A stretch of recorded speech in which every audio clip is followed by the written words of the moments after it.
नमस्कार, आदाब।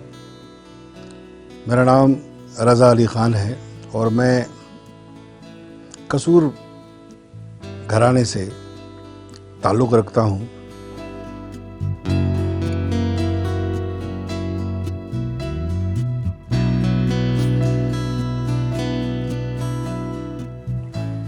मेरे उस्ताद और मेरे वालिद उस्ताद मुनव्वर अली ख़ान साहब और मेरे जो पहले उस्ताद थे मेरे दादा उस्ताद बड़े गुलाम अली ख़ान साहब।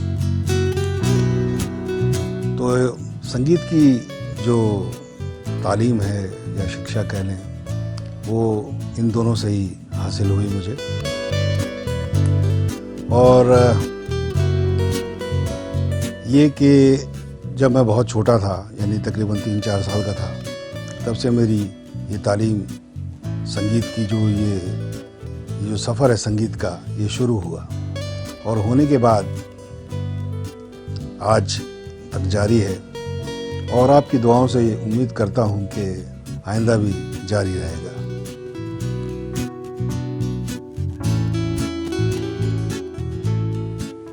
मेरा इनिशियली मैं कलकत्ते में पला बड़ा हूँ और यहीं पर मेरा स्कूल और कॉलेज हुआ और यहीं पर ही रियाज़ और संगीत की जितनी भी तालीम थी मेरी जो एजुकेशन थी वो सारी इसी शहर में हुई।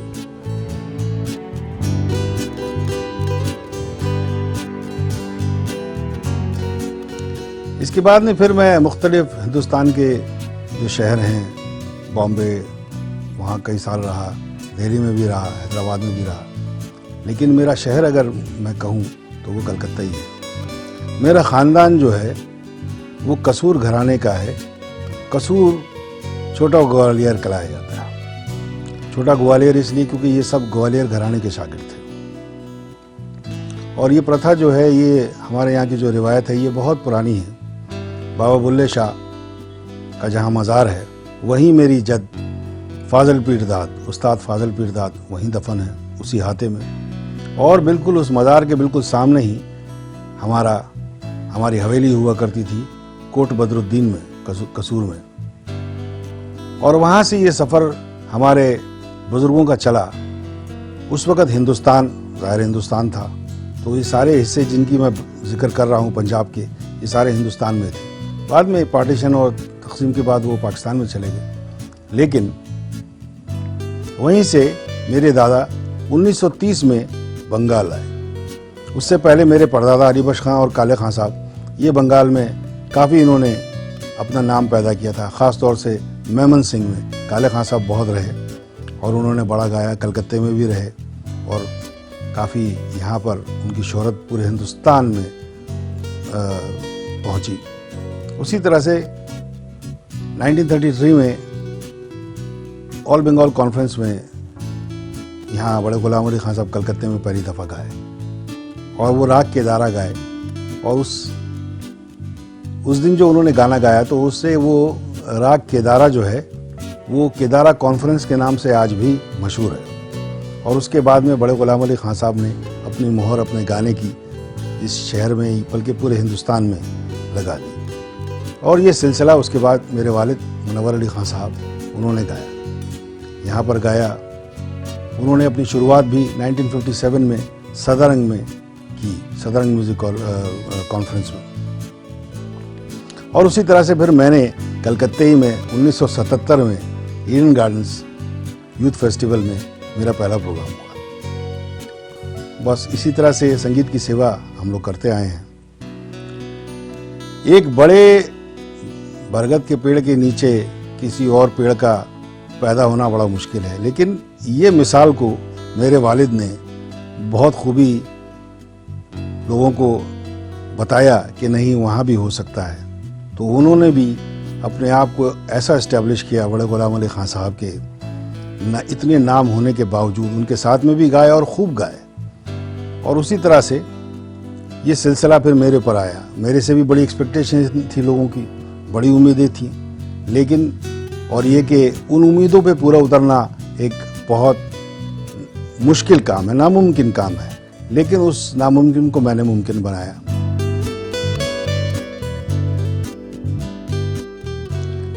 एक तो बड़े गुलाम अली खां साहब, फिर मुनव्वर अली खां साहब, फिर उस्ताद बरकत अली खां साहब, फिर उस्ताद मुबारक अली खां साहब, उस्ताद अमान अली खां साहब, उस्ताद बशीर अली माही, इन सब के नाम जो हैं, वो जो संगीत के प्रेमी हैं वो सब जानते हैं कि ये कौन थे और इनका गाना बजाने से बहुत बखूबी वाकिफ़ हैं सारे। तो लिहाजा ये मेरे लिए एक बहुत चैलेंज था, एक बहुत बड़ा चैलेंज था। तो इसी तरह से हमने ये शुरू किया। तो मेरे उस्ताद जो थे मुझसे एक ही बात कहते थे कि there is no alternate for hard work. अगर मेहनत करोगे तो यकीनन, चाहे देर से लोग माने, लेकिन मानेंगे ज़रूर। तो इसी बात पे उनकी मैंने बिलीव किया और आज आपके सामने मैं यहाँ बैठा हूँ और मुझे बड़ी खुशी है कि मैंने मेहनत जो की और जो गाना मैंने गाया है और गा रहा हूँ आपकी दुआओं से, वो यकीनन आपको पसंद आ रहा है। जो फीडबैक मुझे आता है तो मुझे ऐसा लगता है आपके प्यार से कि मेरी जो मेहनत है वो कामयाब होगी।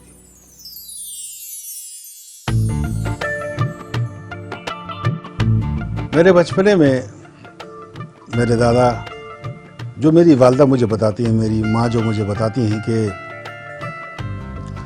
बड़े गुलाम अली खां साहब का ये हुक्म था कि जब मैं सुबह उठूं तो मुझे तैयार करके वो उनके पास ले आया करती थी और उनके पास लिटा देती थी। वो तब सुबह का वक्त होता था, ज़ाहिर बच्चे तो बहुत सुबह ही उठ जाते हैं, तो वो मुझे पास में वहाँ लिटवा के और वो रियाज़ करते थे और रियाज़ करते हुए मुझको गाना सुनाते थे, मुझसे बातें भी करते थे, मुझसे खेलते भी थे और अपना रियाज़ भी करते थे। ये उन्होंने बताया, तो उनसे बहुत ज़्यादा मोहब्बत थी उनको मुझसे और मुझे उनसे।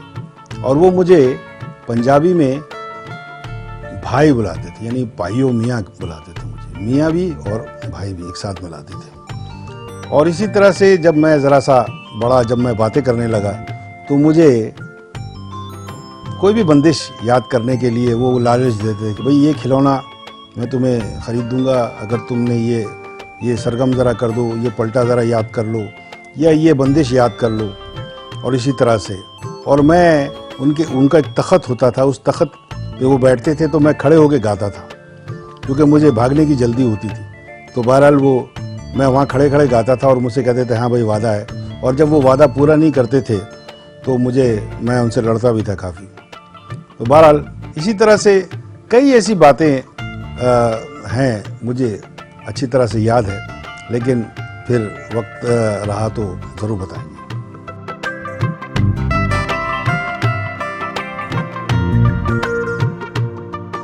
मेरे पिताजी उस्ताद मुनव्वर अली खान साहब, मेरी माँ मिसेस अजमत मुनव्वर अली खान। मेरी माँ जो है वो मेरी सबसे बड़ी क्रिटिक हैं, और उनके क्रिटिसिज्म के बगैर में आज मैं जहाँ हूँ मैं शायद नहीं पहुँच पाता। और इंस्पिरेशन भी बहुत।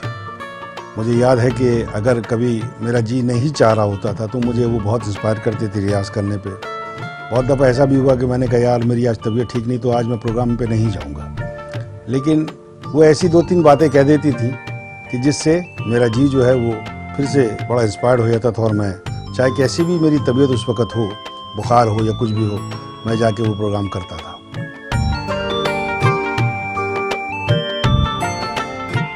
मेरे पिताजी एक बहुत चार्मिंग पर्सनालिटी, एक बहुत खूबसूरत आदमी, एक ऐसी पर्सनालिटी थी कि जिसके पास अगर बैठे तो घंटों ही बैठे रहते थे, वक्त का पता भी नहीं चलता था। उनका गाना, उनकी बातें और जिस तरह से वो समझाते थे, मगर जब मुझे वो सिखाते थे तो वो किसी हिटलर से कम नहीं थे, बहुत स्ट्रिक्ट।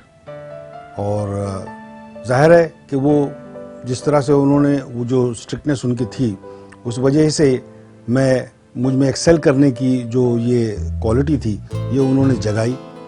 और ये है कि वो ये कहते थे कि तुम्हें लोग हमेशा मुझसे मिलाएंगे या अपने दादा से, तुम्हारे दादा से तुम्हें मिलाएंगे, या तुम्हारे दूसरे दादाओं से मिलाएंगे, या तुम्हारे परदादा से मिलाएंगे, तो लिहाजा तुम्हारे लिए बड़ा मुश्किल काम है। तो इसी चीज़ को सामने रखते हुए मैंने रियाज़ किया, और जो है ना आपके सामने मैं ये पेश कर रहा हूँ।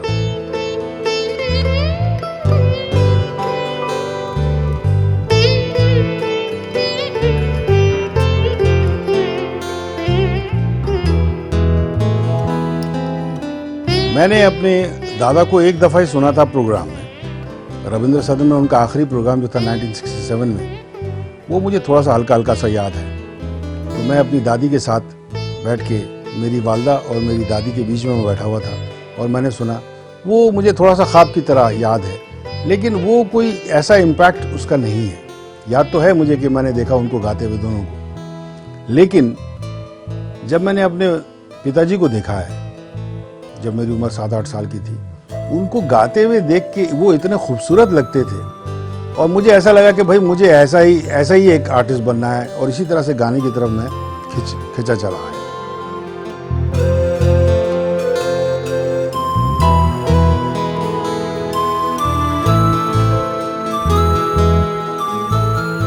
और इसी तरह से फिर तालीम का सिलसिला रहा, लेकिन मेरी उम्र शायद 1976 की बात मैं बता रहा हूँ, 15 साल की या 13-14 साल की मेरी उम्र थी।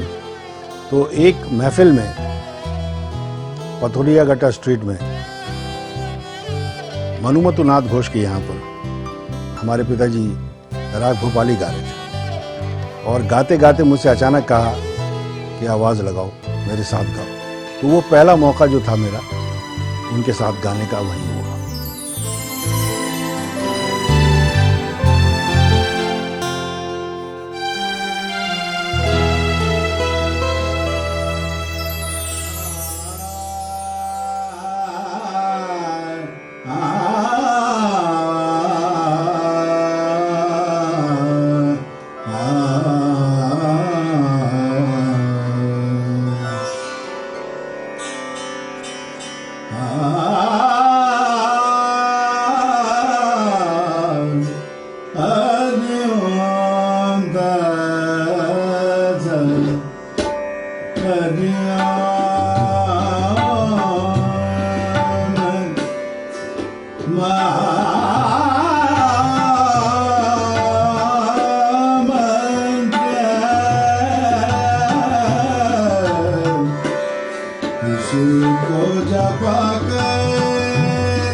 जब मैं 14-15 साल का था तो ज़ाहिर है स्कूल से आते साथ ही मुझे स्पोर्ट्स का बड़ा शौक़ था। तो मैं फुटबॉल, क्रिकेट, जो भी सीजनल गेम उस ज़माने में होती थी, हमारे मोहल्ले में भी होता था और पार्क सर्कस मैदान में जहाँ पर हम लोग रहा करते थे, तो वहाँ पर जाके हम खेला करते थे। लेकिन गाने की भी खींच बहुत ज़्यादा थी, तो लिहाजा वो उसके बाद जब 4-5 बजे मैं घर वापस आ जाता था तो उससे लेके रात तकरीबन जितनी देर तक भी सब जाग रहे हैं तो मेरा रियाज चलता रहता था।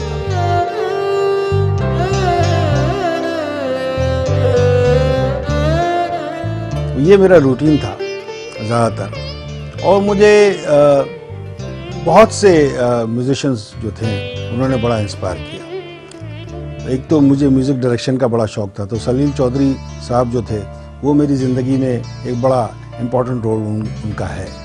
उनकी गाने से, उनकी स्टाइल ऑफ वर्किंग से मैं बहुत इम्प्रेस था, और वो जिस किस्म की म्यूज़िक वो देते थे ये था, तो वो म्यूज़िक डायरेक्शन की तरफ भी आया। और मेरे पिताजी ने हमेशा ये बताया कि हर किस्म का गाना गाना है, हर किस्म का म्यूज़िक जो है ना वो हमें एक्सपेरिमेंट करना है और उसमें कमांड करना है। तो हमारे ख़ानदान की जो गायकी है वो एक बड़ी अनोखी गायकी है, उसके अंदर में हमने हर किस्म के गाने को जो है ना इंटरप्रेट किया।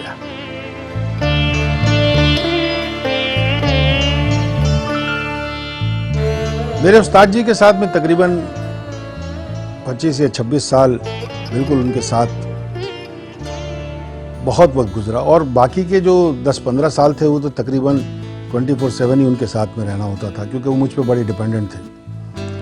कभी मैं उनके साथ, मगर कोई तबले वाला नहीं है तो मुझसे कहा कि भाई तबला ठेका दे दो, अगर कभी कोई हारमोनियम भी बहुत ज़्यादा बजाया मैं उनके साथ में, और गाने में संगति तो करता ही था, तो लिहाजा ये सब करता था। एक दफ़ा मैं बाहर खड़ा हुआ था, उनको पता नहीं था कि मैं बाहर हूँ, तो वो उनकी एक बहुत सीनियर स्टूडेंट थी, उनके साथ में बात करते हुए मेरे बारे में उन्होंने ये कहा कि भाई राग भेद जो है जिस तरह से रज़ा करता है, हमारे यहाँ पर बहुत कम लोगों ने इतना ज़्यादा इसमें महारत हासिल की है। तो पहली दफ़ा मेरी तारीफ़ जो है मैंने अपने कानों में उनके मुंह से सुनी, वो मेरे लिए मेरा ख्याल एक बहुत बड़ा एक जैसे वक्त थम जाता है, वो उस किस्म से वो वक्त जो है मेरे लिए है।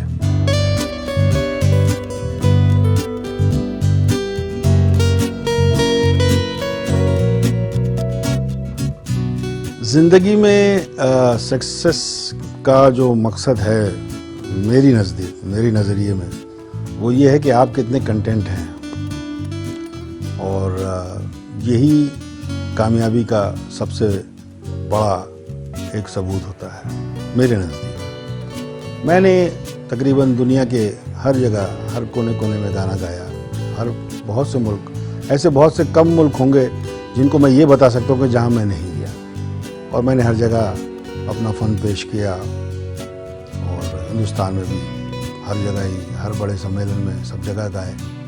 बहुत लोकप्रियता मिली, बहुत प्यार मिला लोगों का।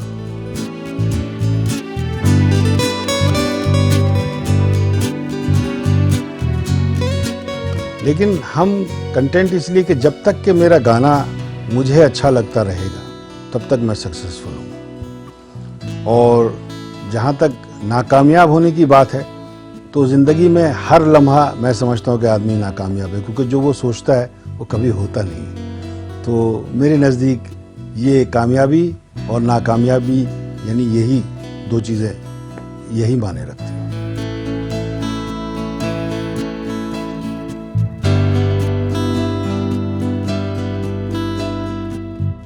मैं सारी दुनिया में गाया हूँ, बजाया हूँ, और लेकिन एक सब्जेक्ट ऐसा है जिसको मतलब कि आज के दौर में उसे बड़ी पॉपुलैरिटी, मेरी पॉपुलैरिटी उसमें भी बहुत ज़्यादा हुई है। वो है हमारे यहाँ पर सूफ़ी म्यूज़िक, जिसको कव्वाली कह लें, आप कौल कह लें, सोज़ खानी कह लें, मरसिया खानी कह लें, तो इसमें काफ़ी मेरा नाम हुआ।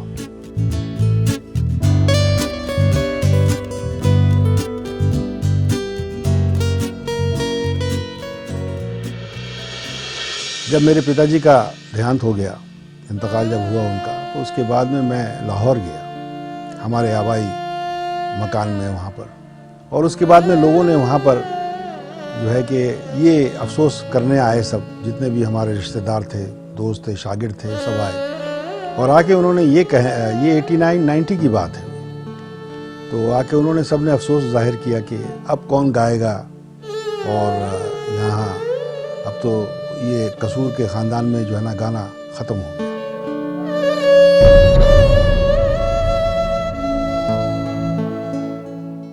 लेकिन मुझे ये बात बहुत अजीब सी लगी। मैंने, खैर वो कुछ ऐसा ऊपर वाले का करना हुआ कि एक प्रोग्राम जिसको हम मैदान कहते हैं, वो मैदान एक अरेंज किया गया। उसके अंदर में तकरीबन 4-5 हज़ार लोग थे और वो सारे ही म्यूजिशियंस थे, यानी कोई इंस्ट्रूमेंटल है, कोई गाना गाता है, कोई तबला बजाता है, इस तरह से कोई सारंगी बजाता है, तो ये कोई गज़ल गाता है, कोई गिटार बजाता है, यानी कि वो सारे जितने भी सारे म्यूज़िक से ही कनेक्टेड लोग थे। और वहाँ जब मेरा गाना हुआ और गाने के बाद में लोगों ने मुझे इस बात की मुबारकबाद दी कि नहीं, गाना अभी मरा नहीं है, अभी जिंदा है।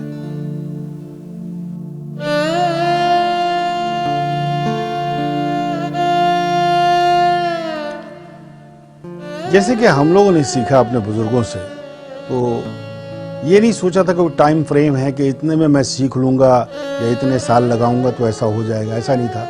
बस सीखना था और जो उन्होंने कहा वो आंख बंद करके हमने किया और बहुत गौर से सुना। पहली बात तो ये है कि गाना संगीत सीखने के लिए सबसे बहुत ज़रूरी चीज़ है सुनना, जो कि आजकल की जनरेशन में ज़रा कम है।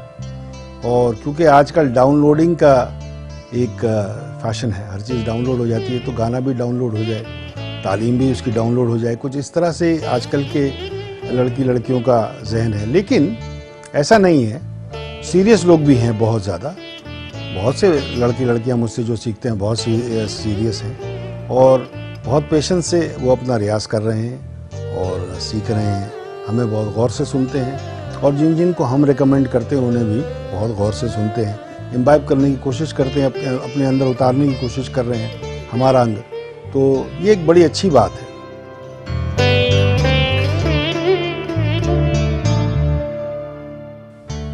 कंपटीशन बहुत अच्छी चीज़ है मेरे नज़र में, लेकिन वो हेल्दी कंपटीशन होना चाहिए। यानी अगर कोई मुझसे अच्छा है तो मैं मेहनत करके मैं और अच्छा बनूं, ये होना चाहिए, ना कि मैं उसको और किसी तरीके से या और पॉलिटिक्स करके या और षड्यंत्र करके उससे मैं आगे निकलूं।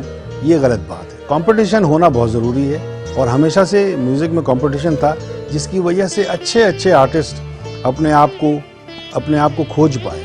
खोजने के बावजूद यानी कि ये कि अपनी जगह अपने आप को पहचाना, तो वो कंपटीशन, वो स्पिरिट ऑफ कंपटीशन जब तक नहीं आएगी तब तक जो है एक्सेलेंस नहीं हो सकती।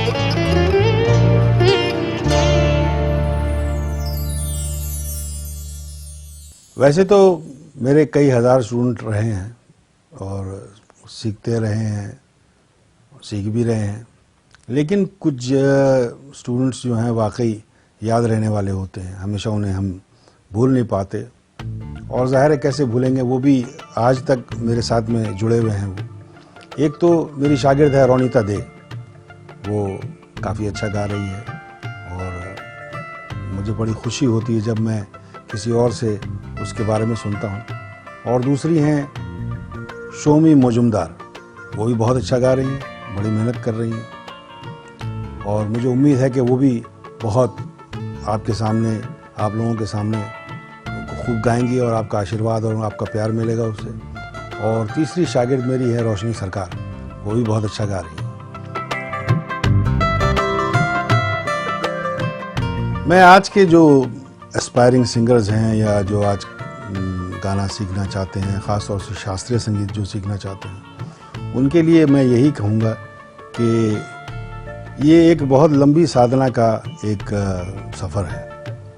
ये 2 साल, 4 साल, 5 साल के अंदर में तय नहीं होता है, बड़ा लंबा सफ़र होता है और इससे कुछ एक्सपेक्ट ना करें। मेरा ये कहने का मकसद है कि संगीत को अगर आप अपनी सिंसियर फीलिंग्स दे रहे हैं और सिंसेरिटी से उसे आप कर रहे हैं, तो ये अपने आप ही आपको बहुत कुछ दे देगा। सबसे पहले है आपके मन की शांति। तो इसको बिल्कुल बग़ैर सेल्फलेस होके इसे आप रियाज करें, अपने गुरु की सेवा करें और उससे सीखें और इसमें मन लगाएं और इसी में शांति प्राप्त आपको होगी। मैं यही कहना चाहूँगा।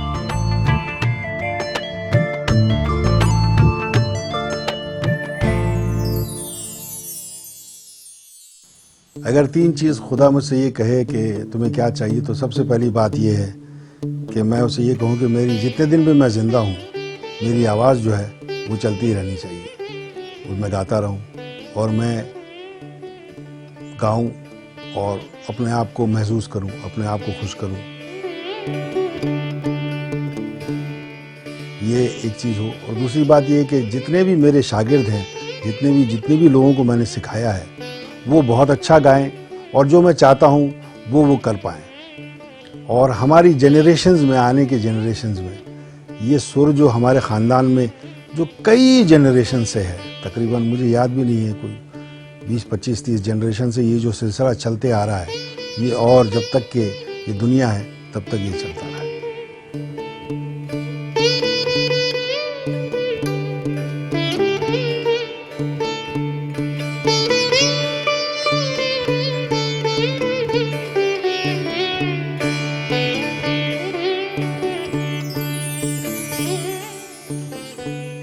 इंसान की आदमियत, उसकी इंसानियत, उसका लोगों से उसके किरदार, उसका मिलना जुलना ये बहुत ज़रूरी है। तो बड़े ग़ुलाम अली ख़ान साहब, मुनव्वर अली ख़ान साहब, बरकत अली ख़ान साहब, मुबारक अली ख़ान साहब, अमान अली ख़ान साहब और ये जितने भी हमारे बुज़ुर्ग रहे, काले ख़ान साहब, अली बख्श ख़ान साहब और मुक्कम अली ख़ान, इन सब के बारे में हमने लोगों से यही सुना कि ये लोग बहुत बड़े कमाल के लोग थे, बड़े मिलनसार, इतने डाउन टू अर्थ, इतने जिसको कहना चाहिए कि कभी कोई ऐसी बात किसी से नहीं करी उन्होंने कि उसे बुरा लगा हो। हमेशा मीठी बात करी लोगों से। मैं भी यही चाहता हूँ कि जब मेरी बुज़ुर्गों की तरह मैं भी जब इस दुनिया से चला जाऊँ तो मुझे भी लोग इसी बात से याद करें कि वो बड़ा मिलनसार और बड़ा खूबसूरत और बड़ा ही, जिसको कहना चाहिए कि अच्छी बात, मीठी बात करने वाला, और क्या गाना गाता था।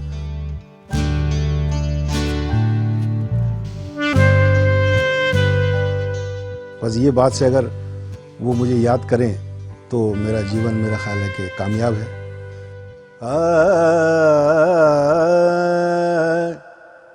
अब